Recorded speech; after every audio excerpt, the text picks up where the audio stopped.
별안하셨습니까? 가을입니다. 봄인가 싶으면 가을이요.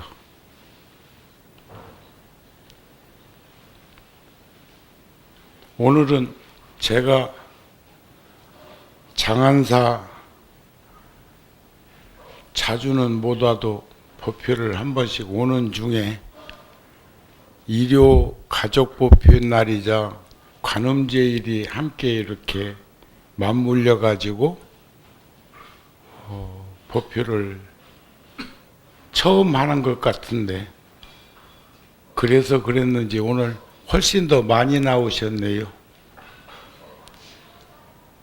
좋지요?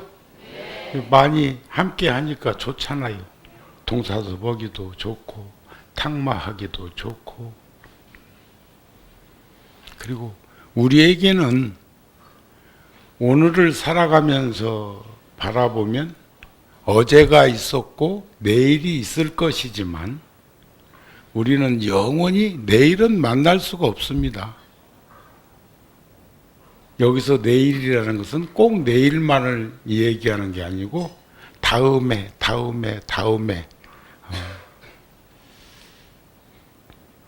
부처님 경전에 야명조소라는 새가 있습니다. 야명조소, 비유설법인데 밤야자, 밝을 명자, 새조자, 집지을 소자.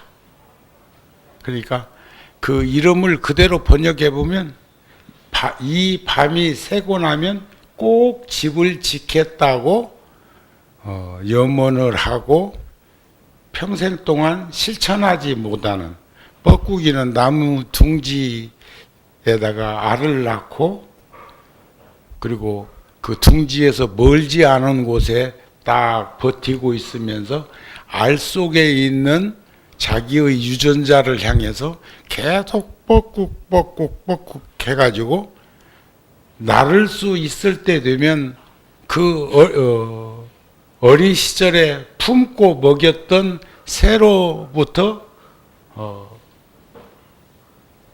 떨어져서 알만 나놓고 둥지 밖에서 울던 그 뻐꾸기 어미를 쫓아서 가는 게 세상에 이치 많지요. 이율배반적이고 이기적이고 편협한 삶을 부처님은 야명조소라는 새로 비유를 했어요. 오늘 아까 연꽃을 관세음 보살님의 화현, 안이 놔두시는 몸이 없으신 분이 불보살님이시니까 대자 대비하신 관세음 보살님이야 안 놔두는 몸이 어디 있겠어요. 인간 세상에서 우리가 목격할 수 있는 꽃 중에서 어쩌면 가장 아름다우면서도 의미부여를 확실하게 할 수 있는 꽃이 연꽃이 아닐까. 연꽃은 뿌리에서부터 씨까지 버릴 것이 하나도 없고, 저 남방 베트남이나 태국이나 라오스, 캄보디아 또 그 미얀마 이쪽으로 가면 그 연밭의 줄기에서 씨를 뽑아 가지고 천을 짜는데 어떤 불자가 거기서 그 천을 거기 이제 여행을 갔든지 순례를 갔든지 불교 국가들이니까 갔다가 그걸 사가지고 와서 또 이렇게 회색 먹물들여져 있는 그 색깔로 승복을 충분히 지어서 입을 만큼 천을 구해가지고 와서 저한테 승복 지어 입으시라고 한 3년 전에 주었어. 저한테 주었는데 어저께 문자를 이렇게 저기 그 BBS에 만공회 108명 동참 받아가지고 소원 성취했다고 그렇게 자랑으로 문자가 왔길래 그러면 열애사 만불전에 원불 동참하는 것도 화주보살이 되어서 좀 하시오? 그랬더니 아주 입에다 땡감 무는 소리를 하더라고요. 그래서 말이 그렇다 그 말이고, 그걸 그렇게 108명이나 2년을 10,000원짜리가 되었던 30,000원짜리가 되었던 100,000원짜리가 되었던 간에 매달 만공회에 동참하겠다고 인연을 맺은 사람들을 그렇게 연결 지었다면 굉장한 원력입니다. 그래서 신심과 원력으로 발심해서 정진하면 안이 이루어지지 않는 일이 없으니까 그걸 성취라고 그러죠. 성취한 자는 회양하는 모습을 보살행이라고 합니다. 그렇게 이제 또 내가 문자를 보내줬다. 그랬더니 그때 드렸던 천은 어쨌냐고 하더라고. 그래도 나는 대중들의 이목 때문에 비단보다 더 좋아 보이더라고요. 더 부드럽고 수의나 해서 입으면 모를까, 내 생전에 승복으로는 못 입을 것 같아. 그리고 또 먼 사람은 잠옷으로 해서 입으면 좋겠대. 그렇게 아주 미세한 입자의 부드러움을 이렇게 가지고 있는데, 그것을 승복으로 입고 제가 다닐 수 있는 그런 그걸 뻔뻔하지 못하다고 해야 되나, 떳떳하지 못하다고 해야 되나, 어쨌든 간에 그것을 입고 다니기에는 이목이 거슬려. 그런데 이제 옷을 안 입어서 이제 섭섭한 감정이 있는 것 같아서, 그러면 필요하면 드릴까요? 내가 그랬다? 정우 스님은 능히 줄 수 있는 사람. 제가 구룡사에서 32년을 85년도부터 30대에 와가지고 사는 동안에 천막법당에서 2년 기도하면서 살았고, 가건물 지어서 60평 법당으로 40평은 요사채로 해서 합판으로 지어가지고 그곳에서 부처님 금난가사를 친견하면서 불사의 원력을 세상에 드러냈습니다. 부처님 금난가사를 1400년 만에 처음으로 서울로 모셔와서, 통도사에서 부처님이 입었던 이 옷이 가사죠. 그 가사를 어른 스님들의 허락을 받고 모셔와 가지고 100일간 친견법회하면서 내가 왜 친견법회를 하게 되었는가? 만부처님을 모시기 위함이다. 만부처님을 모시는 건 뭐 하려고 그러는데? 구룡사라는 절을 지키기 위함이다. 일명 그것을 불사라고 하는데, 불사란 부처님 일이요, 부처님 일은 중생을 위하는 일이 아니면 한 가지도 하신 바가 없다. 고로 구룡사에서는 대중과 더불어 살아가기 위해서 이런 불사를 하고자 한다 해가지고 2년 만에 만부처님, 매일 평균적으로 15부처님씩 동참되면 2년이면 만부처님을 모실 수가 있어. 그걸 2년 만에 제가 동참받아가지고 그 불사를 했고, 수없는 법회와 수없는 기도와 수없는 정진, 백고자도 5년이나 했어요. 어제전에도 철야정진 하던데, 요즘은 철야정진할 때 제가 아예 안 나갑니다. 연휴는 소임자들이 중심이 되어서 대중들과 함께 어울림을 가질 수 있도록 하기 위해서. 그러나 철야정진하는데 내가 꼭 꿈나라로 가도 잠자는 그런 수수는 밟지 않습니다. 방에서 기도하는 그 모습을 지켜보고 있단 말이에요. 그런데 구룡사나 열애사나 장안사도 마찬가지. 저는 여러분들을 장안사 신도라고 생각하지 않습니다. 여러분들은 장안사 불자이어야 합니다. 구룡사 불자이기를 바랍니다. 열애사 불자이었으면 한다는 거죠. 연유는 뭐냐? 신도는 믿을 신자 무리도자예요.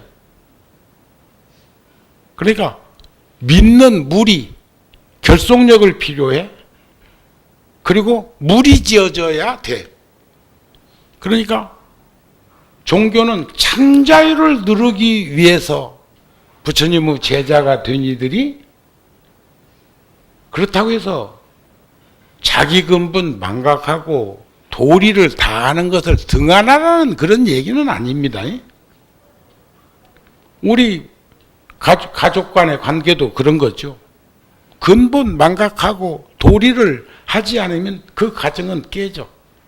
그러나 소유하는 것처럼 남편은 아내를, 아내는 남편을, 자식은 부모를, 부모는 자식을, 친족이라고 하는 혈족들이 그렇게 구성되어 있으면 애정이 끊임없이 반복되었고 어려움을 겪는다는 거예요. 우리는 소유자들이 아니에요. 누가 누구를 소유해? 내가 나도 소유하지 못하는데 내가 누구를 소유하며 누가 나를 소유하느냐?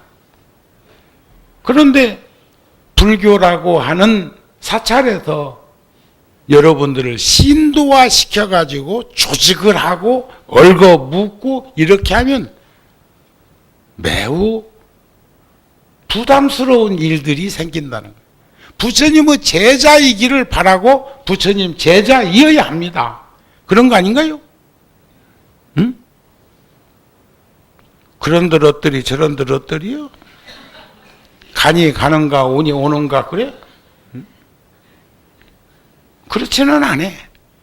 그러나 불자이기를 바라는 거예요. 개인적으로는 거사님, 개인적으로는 보살님이야. 그리고 대중적으로는 불자들이야. 부처님도 대승경전에서는 불자라는 말을 참 많이 쓰셨죠. 불자들이요. 불자들이요. 반야심경에서도 사리자야 이렇게도 하지만 사리자요. 그건 대중들을 전체를 아울리는데 대표를 가지고 누군가를 지칭하는 거예요. 사리불이나 수볼이나 목련이나 가섭이나 우발이나 아란이나 나우라나 이런 제자들을 그때그때의 그 대중석상에서 상수 제자를 들어서 말을 할 때 표상적으로 얘기는 선남자야. 또 어느 데는 선남자, 선여인이요. 이렇게 했는데 어떤 데에서는 선남자야, 선남자야. 선남자, 선여인, 청신사, 청신녀, 동남, 동녀 수 없는 대중들이 있지만 대표적으로 하나를 표상적으로 들어가지고 한 것이다. 이렇게 보시면 됩니다. 아셨죠? 그래서 나는 여러분들이 불자이기를 바라는 마음으로 구룡사, 열애사 같은 데는 장안사는 모르겠어. 사사건건 뭐 내가 연루하고 개입하는 것 같으니까 난 몰라. 그러나 내가 머무르고 있는 구룡사는 신도 조직이 없습니다. 신도회라는 게 없어. 그것은 세속적인 것은 수직의 조직입니다. 수직. 회장, 부회장, 사장, 뭐 부사장, 뭐 이런 식으로 이렇게 칭칭시야. 그런데 종교는 조직이 수평이어야 해. 이건 평등을 의미하는 거지. 수직은 감춰져 있어야 돼. 수직이 아주 없을 수는 없지만. 그런데 종교의 조직도 보면 수직이 드러나 있어. 신도 회장님, 나 어렸을 적에 요강 많이 씻거다 줬다. 절에, 큰 절에 가면 화장실이 멀잖아요. 요즘은 그래도 새로 짓는 집은 세면장을 방에다 넣어주어가지고 그런 일이 없지만, 그리고 제가 이렇게 오랫동안 서울 생활하다가 통도사 내려가면 제일 난처한 게, 나이는 먹어가는데 제일 난처한 게 저녁에 자다가 화장실 가야 될 때 난처해. 방이 없거든.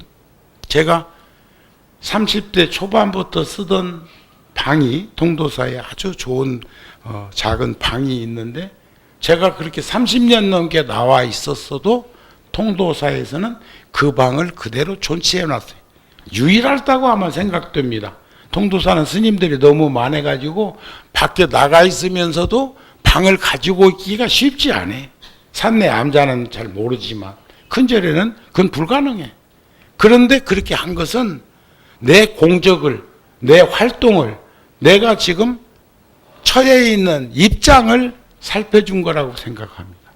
그러니까 저는 오늘 또 축원할 때 꼭 하고 있는 게 있어. 영축, 총림, 통도사, 정멸, 보궁, 분당, 포교원, 장안타운, 장안사. 이해가 되세요? 그 뿌리를 잊어버리지 않고 있어. 그러니까 저는 30년 넘게 통도사를 떠나와서 살고 있지만 통도사를 떠난 적이 없어. 근데 그건 진심이야. 떠난 적이 없어. 그걸 통도사에서 다 알고 있어. 스님은 언제든지 통도사에 돌아올 스님이고 스님은 언제나 통도사이어 산다는 거지. 내가 통도사고 통도사가 나처럼 살아왔다는 거예요.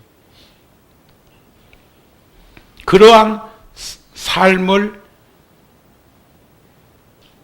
살기도 만만치는 않아.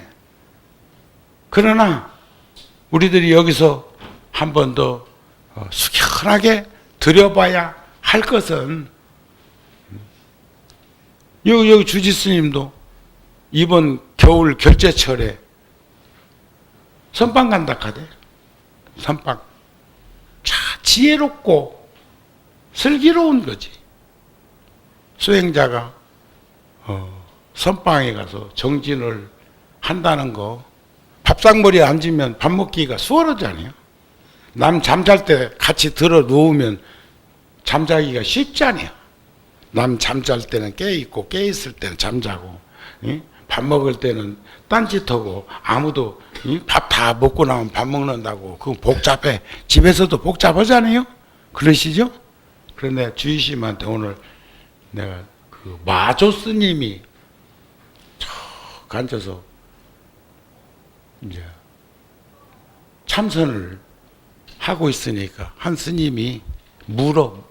뭐 하시오? 예, 깨달으려고 정진합니다. 그러니까 그 스님이 예 하고는 밖에 나가서 기와장 아시죠? 절절히 가면 기와불사하는 기와장 하나를 갖다 놓고는 기와장을 득득 갈고 있어. 득득 갈고 게 그 뭐 이렇게 쉽게 사는 스님도 아닌데 그러니까 아, 스님 뭐 하세요? 아, 나 지금 거울 만들라고. 거울. 지금은 유리 거울이 있지만 옛날에는 노쇠를 그 기와장 이렇게 가루를 가지고 물 묻혀서 볏짚 같은 걸로 부 닦으면은 환하게 그 거울이 되어서 민경이 되어 가지고 비치잖아요. 그 모습과 그 말씀을 들으면서 거기서 탁 깨쳤어. 기와장 역할은 몸뚱아리가 하는 거고, 그러니까 기와장이 아주 쓸모없는 건 아니에요. 거기서 기와장에서 지혜롭게 그 가루를 만들어 낸 것은 거울판을 닦기 위함이요. 이 몸을 탁 앉아서 삼매에 드는 것은 청정무구한 본성체를 찾기 위함이고 밝히기 위함이고 드러내기 위함이다. 이런 거 아니겠어요? 그러나 참 저는 그런 환경에 좀 더 가까이 갈 수 없이, 그래서 어느 때는 월화노 스님이 생존에 계셨으면 제가 스님한테 한번 그 말을 꼭 하고 싶었는데 14년 전에 열반하셔갖고 이제 할 수도 없어. 내 청춘을, 제가 일타 스님한테는 내 청춘을 돌려달라고 했었어. 일타 스님이라고 아세요? 해인사에 계시던 일사 스님이 본래 통도사 스님이시고, 또 그 은사 스님이 통도사 주지로 내정되니까 어린 일타 스님만 딱 데리고 도망가 버려서 주지 않으려고. 요즘은 주지도 뭐 아무나 하는 거 아닌 것 같은데, 저는 통도사 주지를 백제 스님이 1400년 만에 처음 했단다. 못 알아듣네. 고향들이 없어가지고. 백제는 충청도 전라도가 백제여. 김제만경 호남평야 거기 출신인데 산이 없고 지평선을 가지고 있는 게 우리나라에서 김제만경 호남평야 거기서 태어났어요. 거기서 어린 시절에 성장했는데, 그런 스님이 통도사 주지를 1400년 만에 처음 했다고 하니까 못 알아들어. 그냥 웃으라는 게 아니고, 응? 그렇게 지역색이 강한 것이 또 그쪽이야. 유난해, 통도사가. 잘해도 전라도, 못해도 전라도, 심심해 전라도, 장난삼아 전라도, 오다갔다 전라도. 요 소리를 내 들으면서 10대 때 성장했어. 응? 그래서 제가 30대 세상에 드러나기 시작하면서 그렇게 놀려대던 스님들한테 그래서, 야, 미운 오리 새끼가 나중에 보니까 못했다고더라. 그러니까 한 스님이 백조 이러더라고. 잘 못 알아듣는 것 같아 거기도. 그러다가 제가 통도사 주지 때 또 한 번 물었어. 호숫가에 우아한 자태를 잃지 않는 백조가 그 몸을 유지하기 위해서 가만히 있어가지고 그 자세를 지닐 수 있겠느냐 하는 얘기요. 백조 물갈퀴 엄청나게, 예? 수영은 발로만 아니 손으로만 하는 거 아니에요. 서가지고도 수영 잘하는 사람은 발만 가지고도 물속에 가라앉지 않고 서 있을 수도 있어요. 그런 것을 표상적으로 내가 그 스님한테 이 얘기를 한 적도 있어. 그러한 삶의 현장에서 늘 지나온 시간들을 되돌아보면서 우리는 어떻게 가름을 해야 할 것인가 하는 생각들을 해보자, 그런 얘기가 아닐까 싶습니다. 요 주지 스님 이번 결제철에 한 철만 허락해 드립시다. 잘 가르쳐 놨네. 전에 한번 내가 열애사에서 그런 말을 한 적이 있어.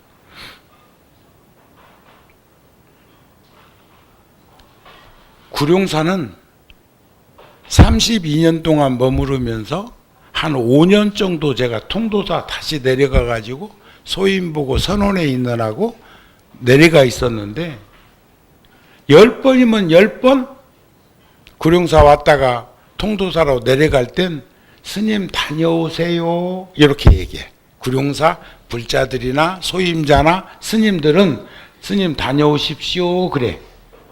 근데 열애사는 봉사자들이 나보고 스님 언제 오세요? 또 언제 오세요? 안녕히 가세요? 응? 다녀오세요 하는 불자들이 거의 없어. 그러니까 제가 여기저기 포교당에 있는데 마치 옛날에 팔도광산 유람한 그 노 부부처럼 자식들이 여기저기 흩어져서 사는데 어떤 자식의 인사가 제일 나을까를 생각해 봤어. 응? 살기는 떨어져서 살아. 요즘 그런 부모님들 많이 계시잖아요. 야, 너들 젊은 사람들 너들끼리 살아라. 야, 우리도 아직까지는 뭐 수족을 놀릴 수 있으니까 그냥 하고 가끔 와가지고 이렇게 얘기하시는 분들도 계시거든. 그런데 자식 집에 갔다가 돌아가실 때 다녀오세요 하는 자식이 낫겠어? 또 언제 오실래요 하는 자식이 낫겠어? 안녕히 가십시오 하는 자식이 낫겠다? 응? 이론적으로는 안 해. 그게 심천에서부터, 마음에서부터 그렇게 우러나오는 삶을 살아가는 것이, 그게 불자가 잃어버리지 말아야 될 덕목이라고 생각을 합니다. 그러시죠? 모두에 제가 말씀드린 것처럼 야명조소라는 새의 덕목을 통해서 우리가 깨우침을 해야 될 건 뭐냐면, 히말라야 산은 제일 높은 게 8,868m 에베레스트.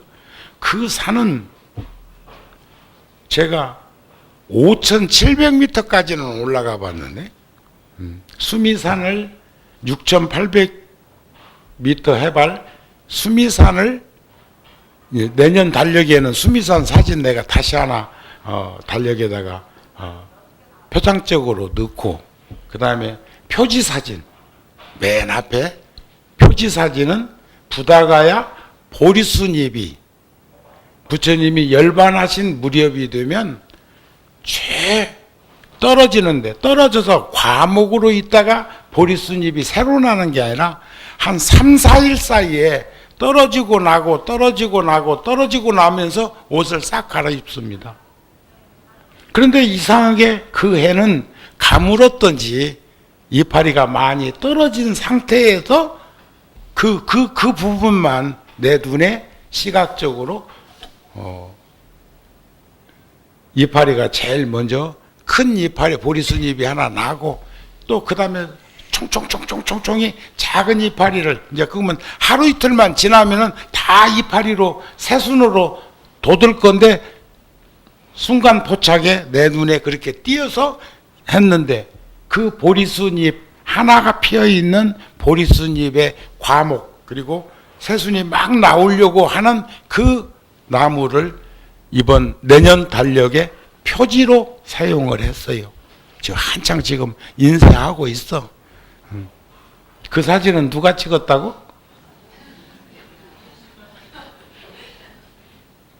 이렇게 조건으로 이렇게 연결 지어지는 것은 다반사로 알 수 있는 일인데, 그렇게 물어도 누가 찍었대? 또 이런 사람도 있다?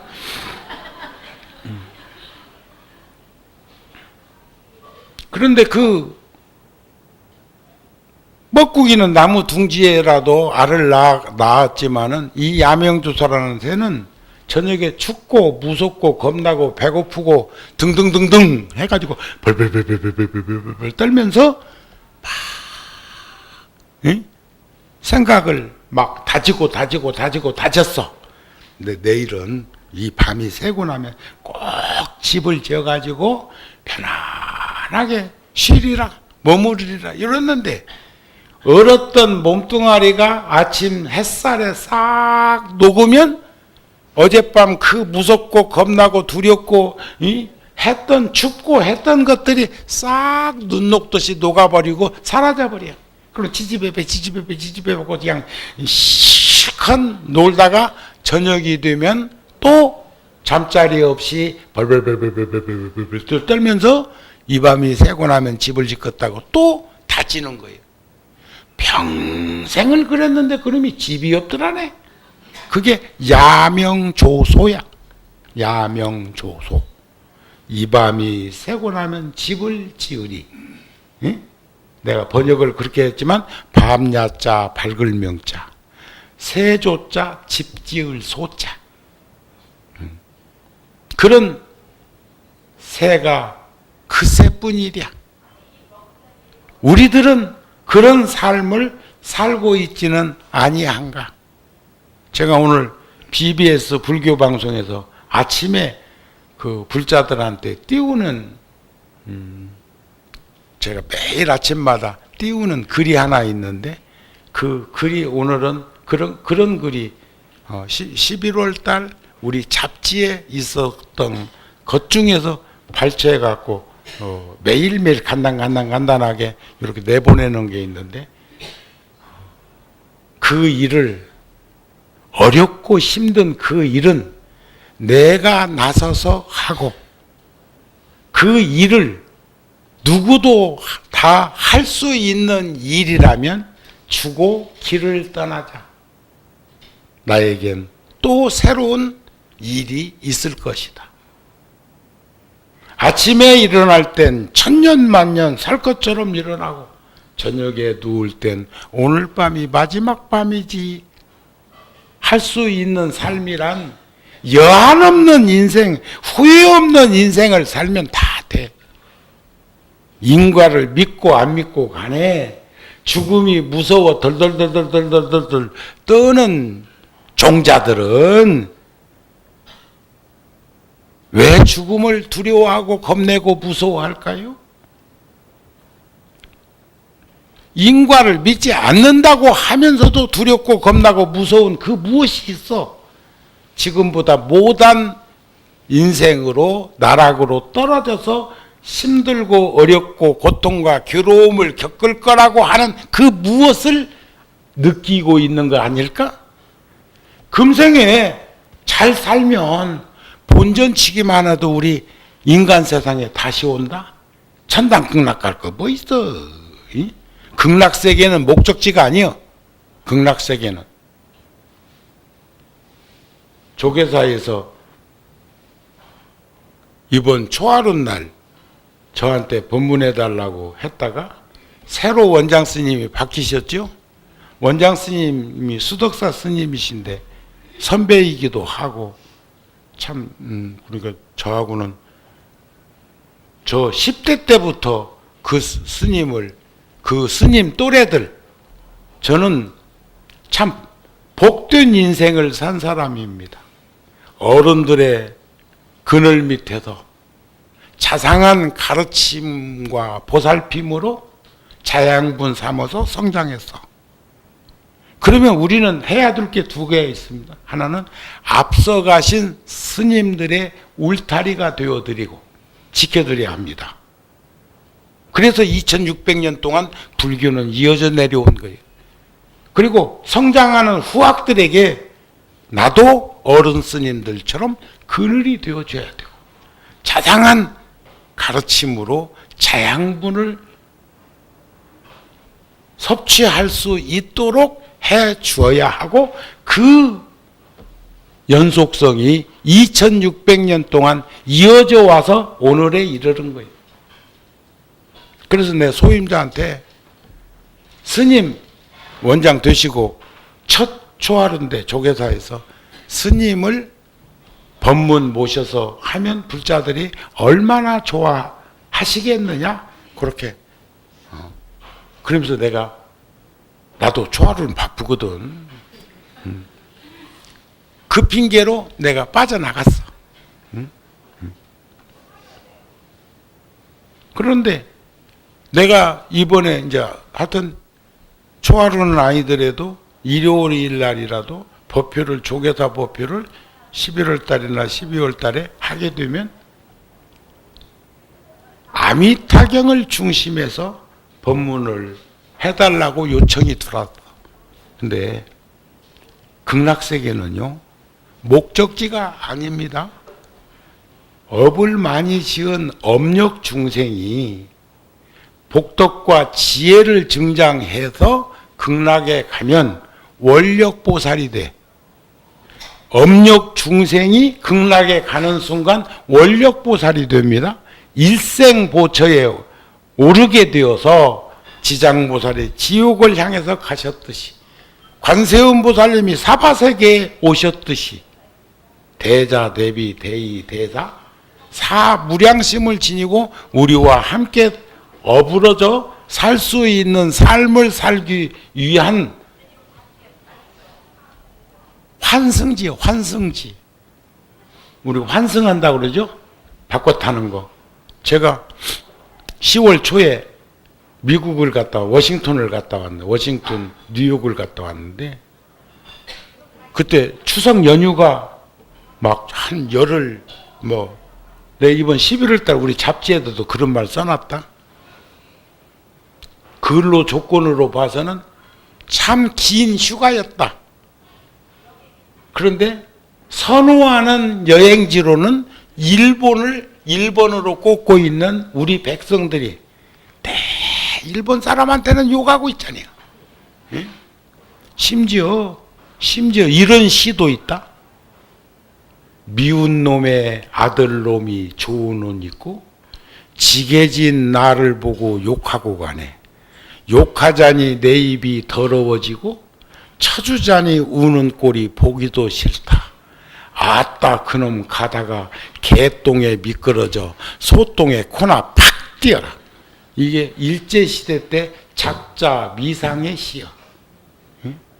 개똥에 미끄러져 가지고 소똥 범벅궁이 피자만 하잖아요. 범벅궁. 그런 글을 남긴 민족이 우리나라. 그런데 몽고나 중국에 대한 건 다 잃어버린 것 같아. 그 속국으로서 병자호란이라든지 우리는 수모를 상상할 수 없는 그런 어려움을 겪은 게 중국과 몽고인데 그건 다 잃어버리고 36년 100년 전에 있었던 36년 식민지사만 가지고 물고 늘어지고 있다. 나는 내가 친일파라는 거 아니요. 그런 얘기가 아니요.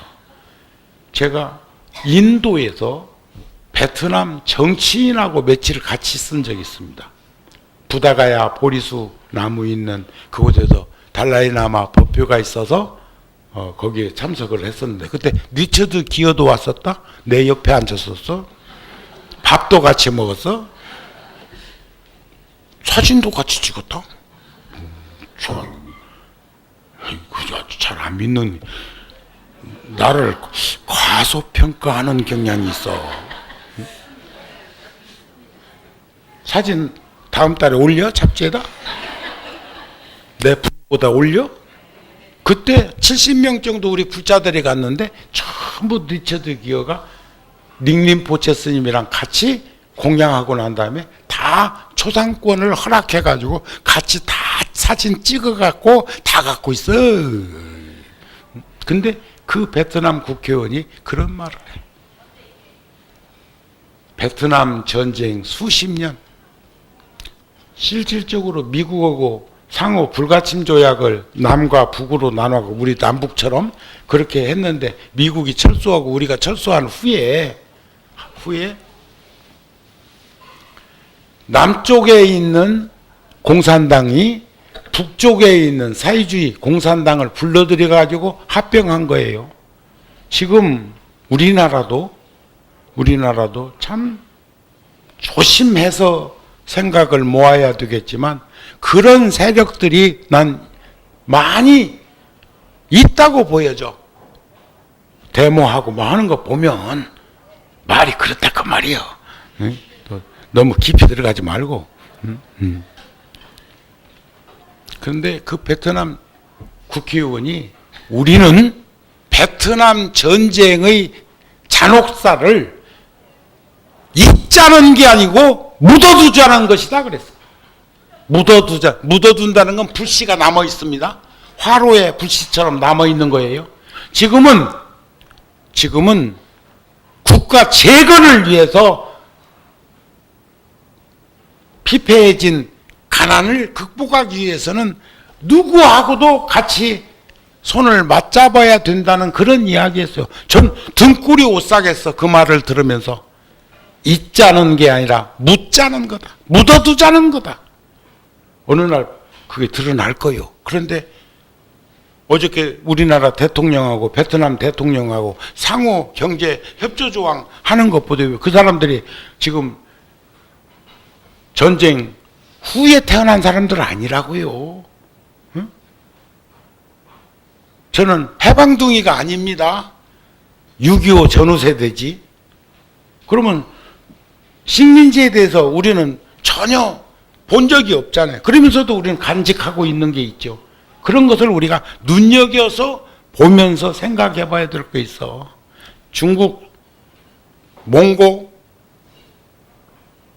일본, 어느 나라도 경제적인 문제에 가서는 다 서로 상호 필요한 것 아닐까. 한 가지에 매몰되어 가지고 끊임없이 나설만하면 긁어가지고 부스럼 만들어 놓고, 나설만하면 이번 11월 달 우리 잡지 꼭 가지고 가서 한번 읽어보시면 거기보다 내가 더 상세하게 그림을 그려놨으니까 꼭 보세요. 그 잡지도 이제 서너 달 있으면 안 나와. 360호, 만 30년간 제가 엄청난 재정을 투여해가지고 만든 것, 이제는 인터넷 디지털화. 지금도 우리 부타 TV에 들어가면 저기, 활자로 들어가고 있는데, 그게 1년에 2억 들어. 달력 만드는데 1억 들어. 해외 포교당에 우리가 달력 보내는 데만 1,000만 원 더 나갑니다. 운송비만. 그 돈을 결국은 불자들의 시주금 가지고 그런 일을 하는데, 오지에는 잡지도 보낸단 말이에요. 오지에는. 그러나 컴퓨터가 있는 집에서는 활자판으로 볼 수 있도록 다 되어 있으니까 이제는 줄여서 인쇄비도 줄여야 되겠다. 그런 돈을 더 가치 있고 소중한 곳에 투여할 수 있도록 했으면 좋겠다 하는 그런 마음이 잘못된 건가요? 포교당에 지금 내가 두려워서, 겁나서, 무서워서 못 보고 가. 장안사에 11월달, 10월달, 9월달, 8월달 잡지가 혹여 종무소 탁자 밑에 처박혀 있으면 제가 그것을 저는 소화할 수가 없어. 제가 7월달에 아리조나에 있는 우리 포교당에 갔는데 200부 보낸 달력 중에서 한 50부가 7월 달에도 그대로 절에 있었어. 그거 한국 타운 같은 데 갖다 놓아도 금방 가져갈 건데. 그랬다고 또 지가 그거 만드는데 돈 냈나?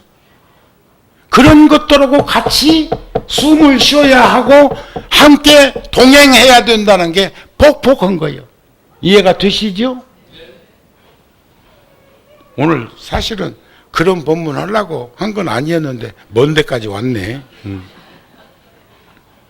자, 제가 요즘 참 좋아하는 글이 있습니다. 중국의 유지안이라고 하는 31살의 세상을 떠난 여인이요. 그 젊은 나이에 대학 교수도 했던 분이고 아이가 이제 5살이요. 그런데 그 분이 암에 걸려서 사경을 헤매면서도 작은 글을 써서 띄운 것이 많이 회자되고 있습니다. 그런데 이게 너무 우리들에게 간절하게 좋은 것 같아서 끝으로 전합니다. 사람이 잘 살아간다는 것은 누군가의 마음에 건강한 씨앗을 심는 일과 같아. 어떤 씨앗은 내가 심었다는 사실을 까맣게 잊어버린 뒤에도 그 씨앗이 쑥쑥 자라 커다란 나무가 되기도 하더라. 좋죠? 우리는 조건 없이 그냥 조건반사로 그렇게 하지 말고 조건 없이 뭘 주어도, 사랑을 주어도, 뭘 주어도 준다는 생각, 주었다는 생각, 받을 거라는 생각 없이 무조건 주라는 건 아니야. 무조건은 가장 어리석은 놈이 하는 짓거리야. 조건 없이. 조건 없는 건 지혜로운 자의 행동입니다. 그래서 우리는 조건 없는 삶을 살았으면 좋겠어. 몰라. 옛날 우리네 부모님들은 조건이 없이 가정을 꾸렸다고 생각하는데 요즘 자꾸 분란이 일어나는 집을 이렇게 조금 담 넘어서 구다 보면 조건이 많은 것 같아요. 그게 잘 충족이 안 되니까 찍자 말자 하고 법원 앞에서 왔다 갔다 하고 그런 사람도 있는 거 아닌가 모르겠어. 아셨습니까? 지혜로운 자는 조건 없는 삶을 살고 어리석은 자는 무조건 군에 있을 적에 내가 들은 소리가 있어. 무조건 하라면 하라고 이런다? 아니요. 그건 가장 어리석은 자가 자존심 세우는 것과 같아. 존심, 마음을 존중하는 건 지혜로운 자의 행동이요. 지혜로운 자는 쌀로 밥을 짓는다? 곡식으로 밥을 짓는다? 어리석은 놈은 모래를 쪄서 밥을 짓는다고 한단다? 아셨죠? 그러니까 조건 없는 삶, 주어도 준다는 생각, 주었다는 생각, 받을 거라는 생각 없이 살아가면 우리가 모두가 다 보살, 원력보살이 아닐까 싶은 마음입니다. 오늘 본문 마칩니다.